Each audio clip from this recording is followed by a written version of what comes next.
हरिश्चंद्र के कोई संतान न थी, इससे वो बहुत उदास रहा करते थे।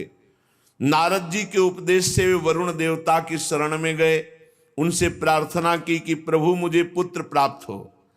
महाराज मेरे वीर पुत्र होगा तो मैं उसी से आपका यजन करूंगा। वरुण देवता ने कहा ठीक है। तब वरुण की कृपा से हरिश्चंद्र के रोहित नाम का पुत्र हुआ। पुत्र होते ही वरुण ने आकर कहा हरिश्चंद्र तुम्हें पुत्र प्राप्त हो गया, अब इसके द्वारा मेरा यज्ञ करो। हरिश्चंद्र ने कहा जब आपका ये रोहित 10 दिन से अधिक का हो जाएगा तब यज्ञ योग्य होगा। 10 दिन बीतने पर वरुण जी ने आकर के आप मेरा यज्ञ करो। चंद्र जी ने कहा जब आपका ये रोहित मुंह में दांत निकल आएंगे तब यज्ञ के योग्य होगा। दांत उगाने पर वरुण देवता ने कहा अब तो दांत निकल आए, मेरा यज्ञ करो। हरिश्चंद्र ने कहा जब इसके दूध के दांत गिर जाएंगे तब ये यज्ञ के योग होगा। जब दूध के दांत गिर गए तो वरुण देवता ने कहा अब तो मेरा यज्ञ करो। हरिश्चंद्र ने कहा जब दोबारा दांत आ जाएंगे तब ये यज्ञ के योग्य होगा। दांतों के उगाने पर वरुण ने कहा मेरा यज्ञ करो। हरिश्चंद्र ने कहा महाराज क्षत्रिय राजकुमार तब यज्ञ के योग्य होता है जब वो कवच धारण करने लगे। राजा हरिश्चंद्र पुत्र के प्रेम से ऐसा टालते रहे, उनका हृदय पुत्र प्रेम में जकड़ा हुआ था। जो जो समय बताते वरुण देवता उसी की बाट देखते। जब रोहित कुंवर को इस बात का पता चला कि पिताजी तो मेरा बलिदान करना चाहते हैं, तो अपने प्राणों की रक्षा के लिए हाथ में धनुष लेकर वन में चले गए। कुछ दिन के बाद उन्हें मालूम हुआ कि वरुण देवता ने रुष्ट होकर मेरे पिताजी पर आक्रमण किया है, जिसके कारण वे महोदर रोग से पीड़ित हो रहे। तब रोहित अपने नगर की ओर चल पड़ा, परंतु इंद्र ने आकर उसे रोक दिया। कहा बेटा रोहित यज्ञ पशु बनकर मरने की अपेक्षा है पवित्र तीर्थ और क्षेत्रों का सेवन करते हुए पृथ्वी में विचरण करना। इंद्र की बात मानकर वो 1 वर्ष तक और वन में ही रहे। इस प्रकार दूसरे, तीसरे, चौथे और 5वें वर्ष जहां जाने का विचार करते तो इंद्र देवता कोई न कोई रूप रख कर आते और उसे रोक देते। 6 वर्ष तक रोहित वन में ही रहे। 7वें वर्ष जब वो अपने नगर को लौटने लगे तो उसने अजीगर्त से उनके मंझले पुत्र शुनासेप को मोल ले लिया और उसे यज्ञ पशु बनाने के लिए अपने पिता को सौंपकर उनके चरणों में नमस्कार किया।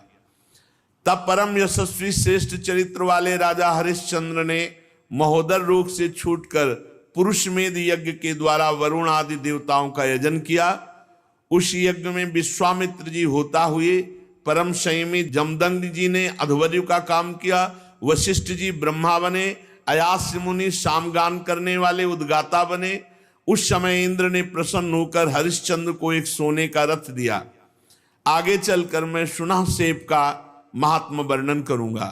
हरिश्चंद्र को अपनी पत्नी के साथ सत्य में दृढ़ता पूर्वक स्थित देकर विश्वामित्र जी बहुत प्रसन्न हुए। विश्वामित्र जी ने बड़ी कठोर परीक्षा ली हरिश्चंद्र जी की। एक दिन महाराज हरिश्चंद्र जी अपने वन में भ्रमण कर रहे थे तो आवाज आई कुछ स्त्रियों की, रक्षा करो, रक्षा करो। महाराज हरिश्चंद्र ने विचार किया कि हमारे राज्य में कोई बेविचारी तो है नहीं जो ऐसा कर सके। उनके राज्य में कोई ऐसा नहीं था। बहुत कठोर शासन हरिश्चंद्र जी का। ये अयोध्या के चक्रवर्ती सम्राट थे, धर्मात्मा, प्रजापालक, दानवीर, भगवत भक्त और धर्मनिष्ठा का ऐसा प्रभाव कि इनके राज्य में कोई किसी माता बहन की तरफ गंदी दृष्टि से भी नहीं देख सकता था। इसीलिए उनके राज्य में किसी की अकाल मृत्यु नहीं होती, किसी को रोग नहीं होता। पूर्ववासियों में बड़ी धर्म की रुचि थी। तो जब एक दिन जंगल में शिकार खेलने गए तो वहां कुछ स्त्रियां पुकार रही थी और कह रही थी हमें बचाओ, हमें बचाओ। राजा ने शिकार खेलना छोड़कर उनके समीप गए और कहा डरो मत, हमारे राज्य में ऐसा दुष्ट बुद्धि वाला तो कोई है ही नहीं जो इस अन्याय करके किसी स्त्री को ऐसे, डरो मत। तो शांत हो गई। पास में देखा विश्वामित्र जी खड़े थे और वो स्त्रियां और कोई नहीं थी, विद्याएं थी। जो अपने तपोबल से समस्त विद्याओं को अधीन विश्वामित्र जी कर रहे थे। मूर्तिमती विद्या स्त्री होकर क्रंदन कर रही थी और विश्वामित्र जी उन्हें अधीन कर रहे थे। जब उन्होंने कहा ऐसा कोई दुष्ट बुद्धि वाला हमारे राज्य में है ही नहीं, कौन है जो तुम्हें सता रहा है? तो विश्वामित्र जी ने कहा सता तो हम रहे, तो दुष्ट बुद्धि के हम हुए। और भारी क्रोध आ गया। जो ही क्रोध आया सो तप में क्रोध आना हानि का विषय, विद्याएं सब अंतर ध्यान हो गई। विश्वामित्र जी ने कहा इतना तप करने के बाद मैंने अपने क्रोध को संभाला था और विद्याओं को अधीन किया, तुमने मुक्त करा दिया, तुम बड़े दयालु हो। गुस्सा में कहा। हरिश्चंद्र जी ने हाथ जोड़कर विनय पूर्वक कहा, मुनि मैं राज्य धर्म का पालन कर रहा हूं। राजा का कर्तव्य है, यदि कोई अनाथ कोई शरणागत किसी भी तरह सताया जाता है तो उसकी रक्षा करना कर्तव्य है। अच्छा तो फिर मेरी भी रक्षा करो, मेरी इच्छा अनुसार दान करो। राजा ने कहा आदेश कीजिए। तो उनका इस समय तुम्हारे पास क्या है? घोड़ा, खजाने की चाबी, दो। दान ले लिया और कहा दक्षिणा में हमें प्रचुर स्वर्ण चाहिए। कहा दिया, ठीक, चलो दक्षिणा दो। तो उनका खजाने तो पहुंचे। बोले मिथ्यावादी, जब खजाने की चाबी दे दी तो खजाना तेरा कैसे? हाँ ये बात तो है। और घोड़ा दे दिया तो जहां तक घोड़े की टाप गई सारा राज्य मेरा। बहुत दानी बनता है, बहुत उदार बनता है, विद्याओं की रक्षा करेगा तू, अब दे। तो उनका महाराज चिंता मत करो, हमारे राज्य में तो हमको कोई खरीदेगा नहीं और वो राज्य अब आपका हो चुका है। इसलिए राजा ने विचार किया कि सभी शास्त्र पुराण कहते हैं काशीपुरी भगवान शंकर के त्रिशूल पर बसी है और उसके अधिपति देवाधिदेव महादेव हैं। अतः वो परम दिव्यपुरी में चल करके अपने आप को बेचना चाहिए और जो बेचने से स्वर्ण मिले वो दक्षिणा में देना चाहिए। जो अभी चक्रवर्ती सम्राट थे, विश्वामित्र जी ने नंगे पैर निकाला राज्य से और जाओ बिको और दक्षिणा दो। अब परम सुकुमारी रानी सेव्या, पुत्र रोहित काशी को चल पड़े। मार्ग में मुनि ने एक माया रची कि राजा रानी और रोहित तीनों को अत्यंत प्यास लगी। बहुत सुंदर जल की, मीठे जल की सृष्टि की और आप बैठ गए ब्राह्मण के वेश में और कहा आओ पानी पी लो। बहुत आग्रह किया। राजा ने कहा मैंने मुनि को दान दिया है, दान की पूर्णता दक्षिणा से होती, जब तक दक्षिणा नहीं दे लूंगा पानी नहीं पीऊंगा। ऐसा कह के राजा आगे बढ़ गए। ब्राह्मण ने रानी और रोहित कुंवर से भी कहा कि जल पी लो। उन्होंने कहा नहीं, हम धर्मात्मा राजा की संतान हैं, हम उनकी पत्नी हैं, जब तक राजा अपनी दक्षिणा नहीं दे देते तब तक हम पानी नहीं पिएंगे। ब्राह्मण ने कहा झूठ, राजा तो जल पी गए, तुम लोग क्यों जल नहीं पियोगे? तो उन्होंने कहा कि वो परम स्वतंत्र हैं, वो पी सकते हैं, लेकिन जब तक वो मुझे आदेश नहीं करेंगे मैं नहीं पीऊंगा। और झूठ बोला था कि वो पी गए। विश्वामित्र जी ने परीक्षा ली थी, बड़े प्रसन्न हुए और कहा जाओ जिस कार्य के लिए जा रहे हो। 1 महीने की अवधि मांगी थी, 1 दिन शेष रह गया। अब यहां अयोध्या से काशी पैदल चल के जाना। विश्वामित्र जी ने कहा कि अगर तुमने हमारी दक्षिणा नहीं दी और समय पूरा हो गया तो मैं तुम्हें शाप दे दूंगा। आज का अंतिम दिन है। हरिश्चंद्र ने मुनि को प्रणाम किया और कहा अभी आधा दिन शेष है, अभी आप कुछ मत बोलिएगा, प्रयास करते हैं कोई मुझे खरीद ले। आपने इतने दिन प्रतीक्षा की और कर लीजिए, आधा दिन की ही तो बात है। मुनि अंतर्धान हो गए। राजा ने अपने बेचने का निश्चय करके पुकारा। साध्वी रानी ने कहा महाराज अगर आप बिक जाएंगे तो मैं और पुत्र।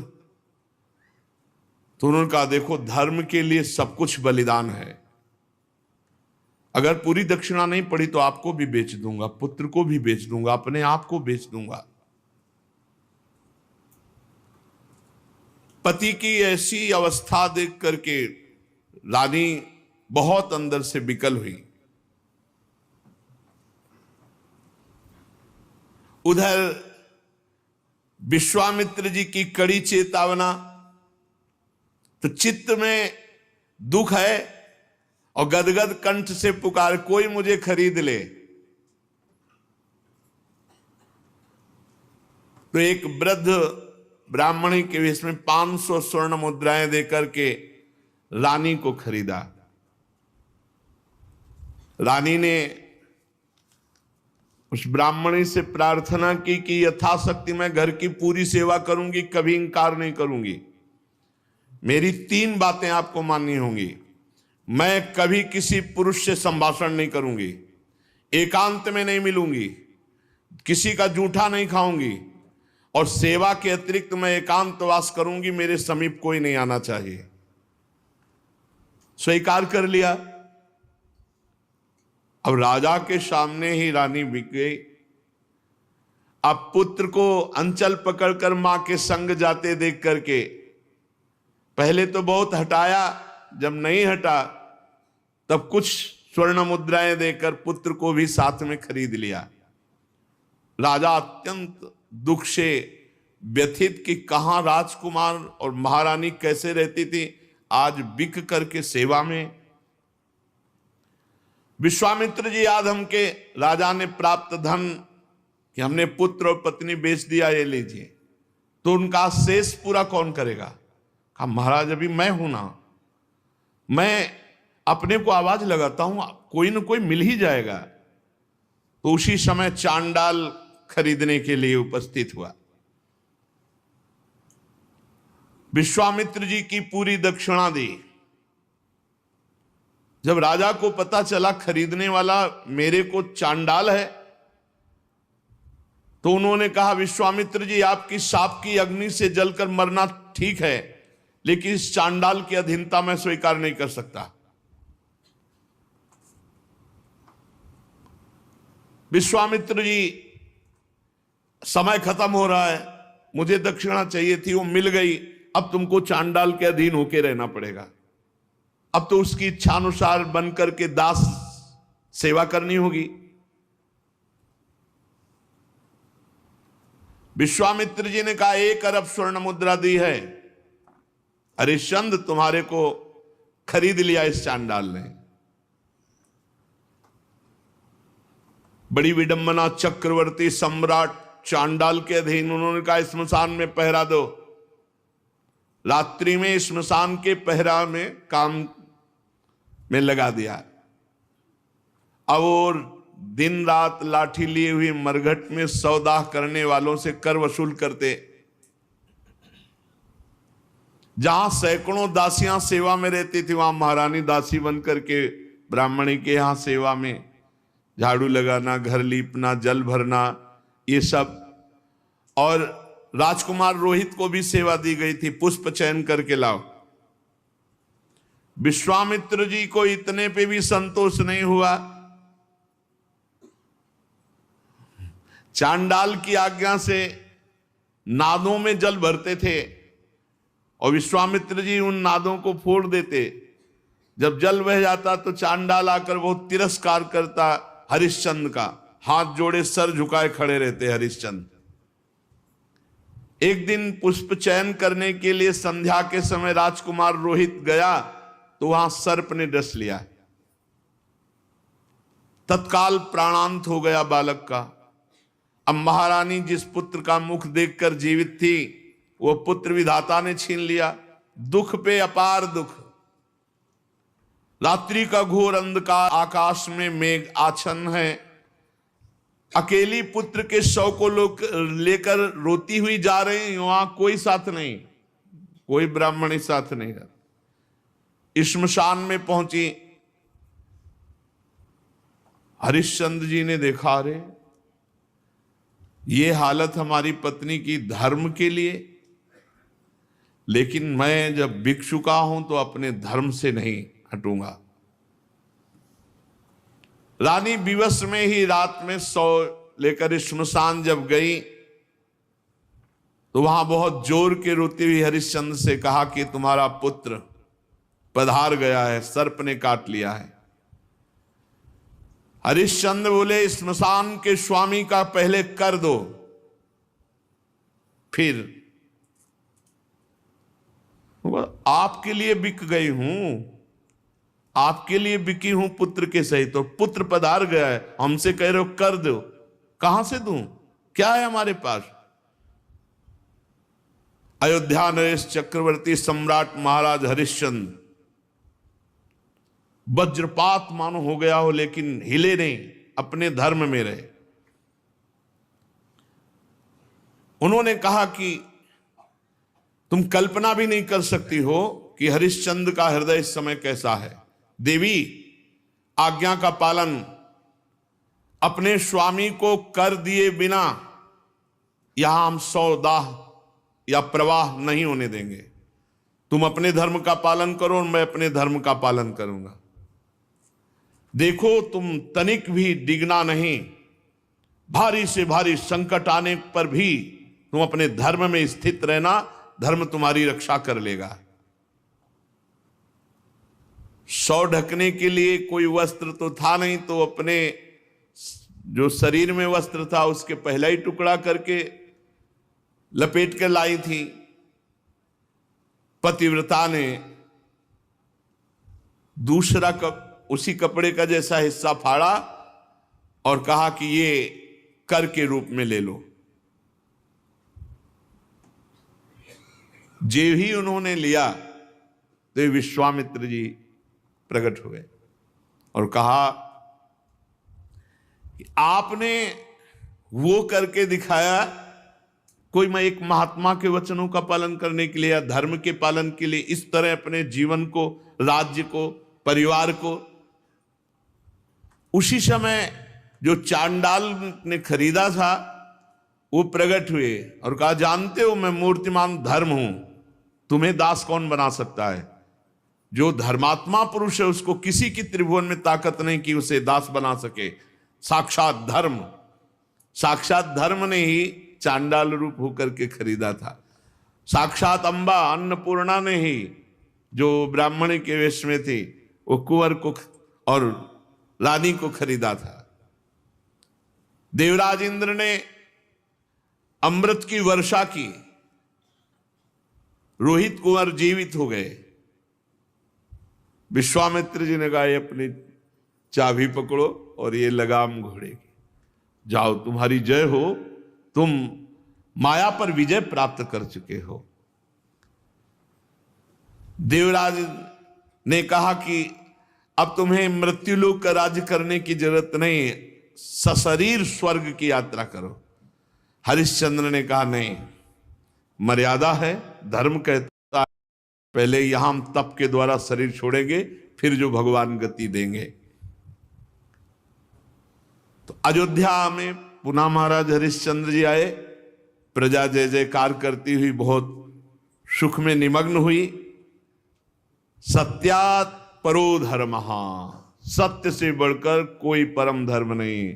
और जो धर्म का पालन करने के लिए कष्ट सहता है उसकी सदैव विजय होती है। ऐसे महाराज त्रिशंकु के पुत्र हरिश्चंद्र जी थे, जिनका यश सत्य के लिए विस्तार को प्राप्त हुआ। शेष चर्चा आगे। श्री राधा वल्लभ लाल।